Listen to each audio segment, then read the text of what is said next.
So we have now with us Nicolas Bassan. Donc on va le faire en français, il est français. Nous avons donc Nicolas Bassan qui va nous parler, qui est nouveau ici à San Francisco, n'est-ce pas? Exactement, depuis quelques semaines. Je suis arrivé il y a 3 semaines environ. D'accord. Et donc on va parler un petit peu de son expérience américaine ici. Comment ça s'est développé, parce que ça a l'air de s'être développé assez vite pour toi. Peut-être parce que... Tout va vite ici, comme on dit souvent, on est aussi dans le monde du fast-food, des 140 caractères sur Twitter, etc. Donc Oui, on vit dans un monde où il faut aller vite. Et toi, tu es allé vraiment trop vite, très vite. Non, mais heureusement, c'est que le début. Tu Mais as trouvé un logement, tu as trouvé un travail, c'est absolument incroyable. Tu devrais écrire un livre là-dessus. peut-être un jour, mais pas tout de suite. Non, alors comment tu t'es débrouillé si bien? Non, la région de San Francisco m'a toujours attiré parce que je m'intéresse à tout ce qui est innovation et digital. Oui. Et donc, quand on est jeune, je pense qu'on a aussi besoin à un moment d'être dans un environnement dynamique comme ça, où on sent qu'il y a une effervescence de toutes parts en fait. Et puis, Donc, c'est ce il que n'y je a suis pas venu la chercher. famille autour pour t'aider. Tu es toute. Non, voilà, mais bon, Tu es plutôt en onde, c'est ça? c'est ça, c'est un moment, il faut se retrouver face à son destin, et si on veut l'attraper, bah, autant y aller tout de suite. D'accord. Mais voilà. Tu n'avais personne vraiment qui te disait va là, vas-y. Non, en va. fait, ce qui est étonnant, oui, j'ai personne, j'ai pas d'amis ni de famille ici à San Francisco. Voilà, Donc c'est ça. ça a été un choix, voilà, qui s'est construit et dessiné depuis, je dirais maintenant 3 ans. Tu voulais venir aux Voilà, États-Unis. je voulais San Francisco et c'était le choix numéro 1. D'accord. Tu as Ouais. entendu parler de San Francisco? Oui, voilà, donc c'est une ville très intéressante parce qu'on a à la fois La mer et la montagne et le c'est même pas parc. ça en fait, c'est que ce que je trouve intéressant, c'est que je me dis, c'est une ville où on a une autre mesure du temps. Ici, le passé se vit dans le présent, mais en même temps, ce présent ne dure jamais très longtemps et on prépare le futur dès maintenant. Donc, parce que, bah, Ça, c'est dans la Silicon Valley. Ouais. voilà, même si tu vas, par exemple, dans le centre de San Francisco, Ouais. tu vas à Dolores Park, tu verras des gens qui ont encore des vieilles machines à écrire ou voilà, qui vivent encore la Beat Generation de Jack Kerouac. Ouais. Et si tu poursuis jusqu'à Embarcadero et que tu vas dans Market, là, cette fois-ci, tu verras les ingénieurs, les entrepreneurs, etc., qui veulent dessiner le monde de demain. Donc, Oui. on est vraiment dans un système où il y a un mélange que je trouve très, très intéressant. Et ce mélange des activités des esprits, il est aussi accompagné par un mélange des cultures. Puisque tu le sais mieux que moi, ici, on a une culture asiatique très forte, on a une culture hispanique, une culture, on va dire, américaine, beaucoup d'Européens aussi. Donc, c'est vraiment un mélange comme ça qui... Et qui tu recherches en plus, le plus? Tu recherches d'avoir des contacts plus avec les Français ou plus avec... Non, avec tout le monde. D'accord. Parce que je pense que c'est le meilleur moyen de vivre son expérience ici, c'est d'être au plus près de toute la diversité qui existe. Ok. Donc je cible pas spécifiquement. Certains métiers. Voilà, non.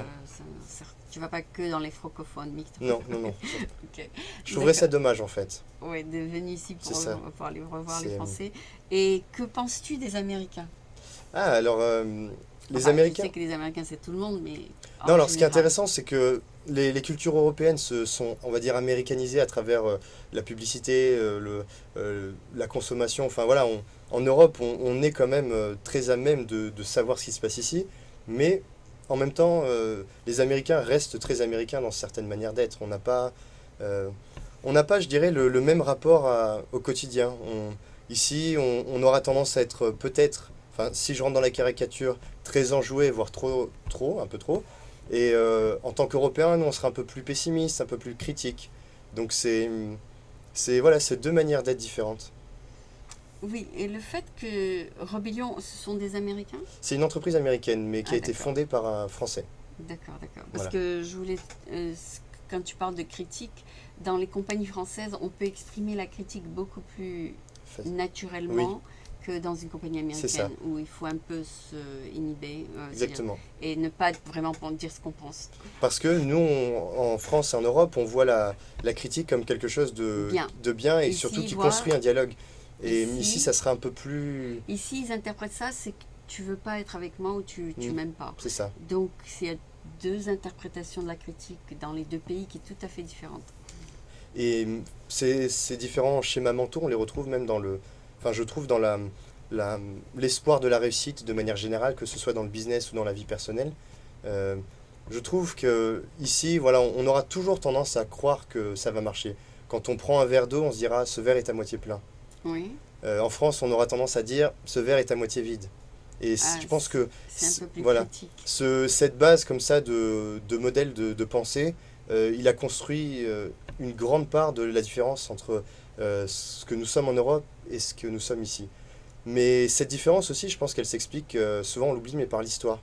En Europe, on vit enfin, pendant les derniers siècles, on vivait dans un monde qui était déjà cloisonné, géographiquement, Mhm. politiquement parlant, socialement parlant. Oui. Les États-Unis, c'est un peu le pays de la conquête.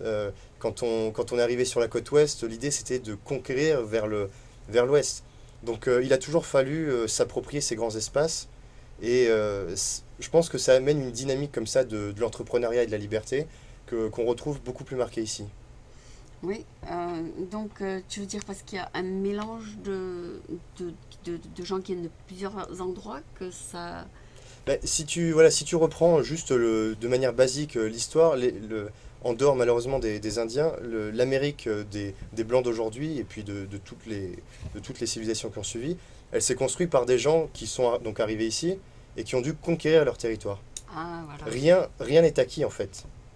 d'accord. Tout doit Je se, vois ce que voilà, tu veux dire. c'est ça, tout doit se gagner. Et ça, on le retrouve Il y a le challenge. Il y a exactement. le challenge. Et on le retrouve dans la vie de tous les jours, dans les manières de parler, dans les manières de croire. C'est très différent et très très Oui, intéressant. on dit toujours, parce que tu m'as dit non, c'est grâce à ça que j'ai réussi. Ça, c'est une Exactement. des expressions. Voilà. On a plein d'expressions ici. Enfin, j'ai une expression que j'utilise toujours avec mes amis. On dit keep going, never give up. Oui, Voilà. Donc ça, c'est quand même très américain. oui. Continue, crois en tes projets et continue à avancer. C'est ça le plus Oui, important. ouais, c'est très, très, très positif, hein. Enfin, c'est bien, peut-être. Je trouve que c'est beaucoup plus sain finalement d'être très, voire trop positif que de ne pas l'être assez. Oui, oui, moi aussi, beaucoup de gens auraient déjà arrêté. Et puis, tout souvent, je lis des trucs qui me disent, bah, mais je dois continuer. Mais oui. Voilà. Et puis, voilà. C'est très encourageant, en fait. C'est très positif et c'est très encourageant. Tu n'es pas quand même un Américain. Tu rentres pas chez toi avec un six-pack et une pizza. Non, non, non, je ne suis pas ça.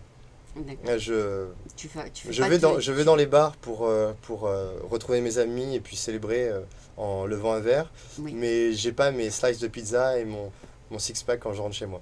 Et est-ce que tu fais beaucoup de Chinese take-out, tout ça, comme les Américains? Non, non, non, je pense que ça viendra peut-être un peu avec le temps. Je l'espère pas forcément. Mais tu cuisines quand même un peu. Oui, oui, oui. D'accord, Je, d'accord. je garde un peu, voilà, forcément, c'est ce que j'ai été pendant 23 ans en France Donc et tu fais voilà. ton propre manger. Exactement, j'ai réussi à créer des opportunités de partir plusieurs fois à l'étranger, D'accord. mais je pense pas qu'on puisse avoir la prétention de s'acculturer comme ça dans une autre culture au point d'oublier ses manières d'être et ce qu'on a été pendant toute sa vie jusqu'à mes 23 ans par Mais c'est exemple. bien que tu nous apportes un petit peu de quelque chose de différent, quelque chose de très... Et j'espère que tu vas donner l'exemple peut-être à tes roommates ou je sais pas si c'est Peut-être. comme ça. Voilà. Mais Donc, voilà, encore une fois, c'est très intéressant parce que ça sera un contraste. Moi, je vis comme ça, d'autres personnes vont rentrer, comme tu disais, avec leur pizza et leur six-pack. C'est vrai, voilà, c'est vraiment cette ère de contraste et de contradiction qu'est San Francisco et qu'on retrouve dans tous les aspects de la vie, ici, je ouais, trouve. d'accord. Dans les manières de se déplacer, certains sont en vélo, certains sont en fixie, certains sont en skateboard, certains se font tracter par leur bulldog, Ouais. d'autres prennent les cable cars pour monter jusqu'à Marina, Ouais, etc. ouais, Et d'autres prennent le board qui leur permet d'arriver à l'autre bout de la baie ouais. en quelques minutes. Voilà, on le retrouve dans les manières de s'habiller, dans plein de choses. Quand tu vois des hipsters qui marchent dans la rue et que de l'autre côté tu vois des personnes avec Avec les des Google grosses- Glass, Ah, ou, ouais, des voilà. Google, ouais. Donc c'est intéressant de voir que il y a vraiment tout un tas de contrastes, mais que ça fonctionne. D'accord. Et Mais tu vas pas non plus essayer de t'habiller comme tout le monde au bureau. il y a certains codes à respecter, puisque D'accord. finalement, Tu es consultant, donc dois bien t'habiller. Ouais. il faut être, on va dire, average. Oui, Pas trop bien habillé, mais pas trop mal.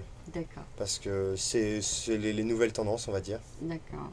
Donc, quand tu vas voir un client, bon, tu es plutôt comme maintenant, peut-être. Voilà, c'est ça. Après, Après, les au gens, bureau, les gens tu peux répondent être, aussi à... j'enlève la costume au bureau, voilà. Mm. Parce que les gens, on est aussi dans un monde de l'image, hein, quand tu te retournes dans la rue, tu as des publicités partout, donc ton œil est sans arrêt... euh, euh, on a toujours tout un tas d'images Exposé, voilà, qui est voilà. exposé. Donc, ça se retrouve aussi dans la manière dont on interagit avec les gens. La première fois qu'on les voit, parfois on dit first impressions last. Oui, Je serais déçu que ça soit toujours vrai, mais c'est vrai d'une certaine manière. C'est que les gens répondent à la manière dont on est habillé et ce à quoi on ressemble. c'est vrai. Donc voilà, il faut savoir correspondre quand même à certains codes si on veut se faire accepter. Ouais. Je pense que ça serait un peu... ça serait... C'était un peu comme ça dans les compagnies où tu as travaillé avant aussi, n'est-ce oui, pas? bien sûr. Ah, d'accord. Voilà. D'accord, donc c'est plutôt standard, l'image. Mais tu te rends compte aussi que même quand tu veux faire du non-standard, finalement, tu es dans une forme de standard. Mm. Je reprends l'exemple des gens voilà, un peu décalés qui sont dans la contre-culture hipster. Mm. Finalement, la contre-culture hipster est devenue une culture hipster. Voilà. Et aujourd'hui, je suis sûr que quand tu croises quelqu'un dans la rue, tu saurais le reconnaître si il est dans cet état d'esprit hipster. Parce qu'il y a certains codes. On peut pas vivre, je pense, comme ça, sans code. Et de toute façon, C'est un peu comme Steve Jobs qui allait au bureau avec son pull noir et son jean. exactement. Et c'est New Balance. C'était... Et c'est devenu une mode en fait. bah, à la base, c'est devenu une... C'était ça. Tout d'un coup, on voyait plein de femmes avec un pull noir et des Ouais. jeans. Et des jeans. C'est exactement ça. C'est qu'au début, il voulait faire ça en réaction pour provoquer. Et tout Et le puis monde l'a finalement, copié. c'est devenu son image de marque et c'est devenu ensuite une image de marque. Une image à copier. Exactement. Donc tout d'un coup, on voyait des CEO qui se ramenaient en Ben voilà, et aujourd'hui donc être le CEO, on va dire cool et branché, c'est d'être, on va dire, mal habillé. Mm. Alors qu'il y a 20 ans, il fallait C'est être en costume, cravate. super happy. Donc c'est... D'ailleurs, ce qui est marrant, c'est que au Beta Breakers, Hmm. tout le monde était habillé, disons, avec comme des clowns et tout costumes, ça. Et puis il y avait des gens qui se sont mis en costume. C'était leur costume. Oui, voilà, c'était le costume. Voilà, c'était le costume. Ouais, j'ai remarqué ça. Donc C'était, c'était pour dire que vraiment de s'habiller comme ça, c'est un costume. oui, exactement. Ça, J'ai trouvé ce détail très intéressant. Je les ai vus dans le Golden Gate Park. ouais, donc j'ai dit, ouais, ça c'est un costume. Voilà. On se déguise pour aller On au se bureau. déguise, donc, voilà, exactement.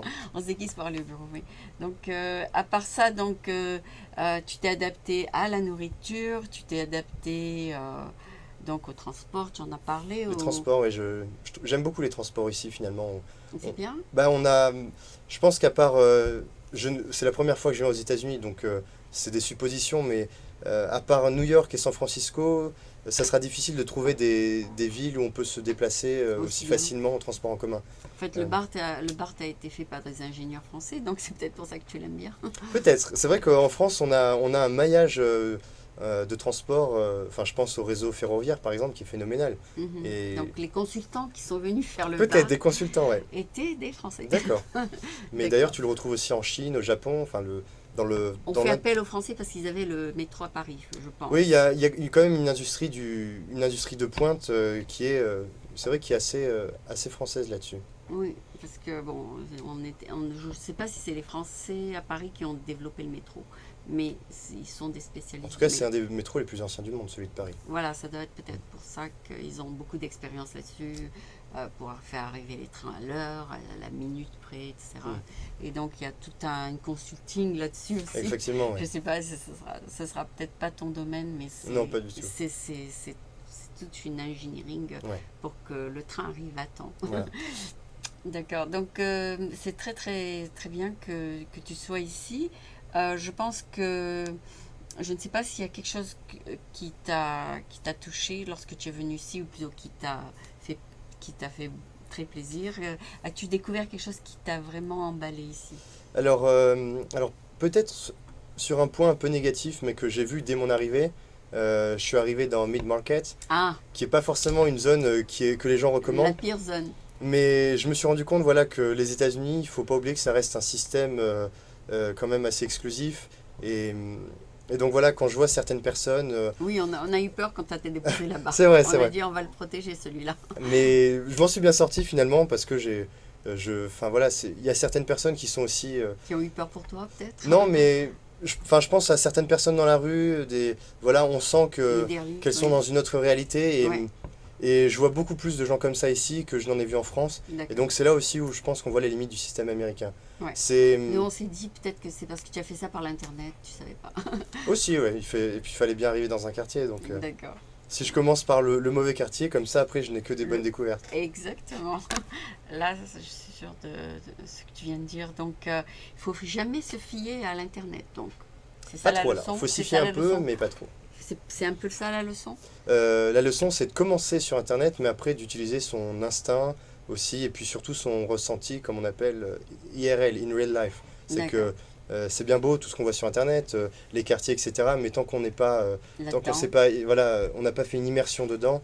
euh, Par exemple, en arrivant ici, je découvre que Downtown, qui je pensais être le quartier de prédilection, ne l'est pas du tout. Ah, C'est le quartier où on travaille, mais c'est pas du tout le quartier où on vit, tu vois. mm, Et c'est des choses que j'ai pas forcément appris sur Internet. d'accord. Ça se voit en arrivant ici.